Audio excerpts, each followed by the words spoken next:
నమశంకరాయ.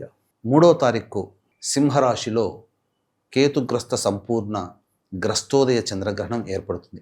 మధ్యాహ్నం 3:19 ప్రారంభమై సాయంకాలం 6:47 వరకు ఉంటుంది. కాబట్టి గర్భిణీ స్త్రీలు ఎటువంటి నియమాలు పాటించాలి? చాలామంది బయట చెబుతున్నట్టుగా దుష్ప్రచారంగా కాకుండా అనగా భయపెడుతున్నారు.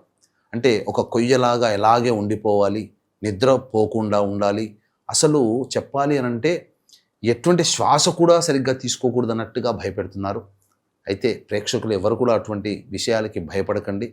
మనకు శాస్త్రము ధర్మం ఏం చెప్పబడి ఉందనంటే, గర్భిణీ స్త్రీ ఈ గ్రహణ సందర్భంగా అంతరిక్షం నుంచి భూమి మీదకి నేరుగా విషవాయువులు ప్రసరింపబడతాయి. కాబట్టి అవి ఆ యొక్క విషవాయువుని పీల్చిన కారణం చేత గర్భంలో ఉన్నటువంటి శిశువు చాలా సున్నితంగా ఉంటుంది. కాబట్టి ఆ యొక్క శిశువుకి ఏదన్నా ఇబ్బంది కలుగుతున్న ఉద్దేశంతో ఇంట్లో ఉండండి అమ్మా అని అన్నారు. అందుకనే తలుపులు కిటికీలు అన్నీ మూసివేసి చక్కగా మీకు ఇష్టమైనటువంటి సుఖాసనం లేదా పడుకొనైనా కానీ ఉండి మెలకువతో ఉండి దైవనామస్మరణ చేసుకోండి. ఈ యొక్క ప్రభావం వలన గర్భస్థ శిశువుకి మంచి ఆరోగ్యం కలుగుతుంది.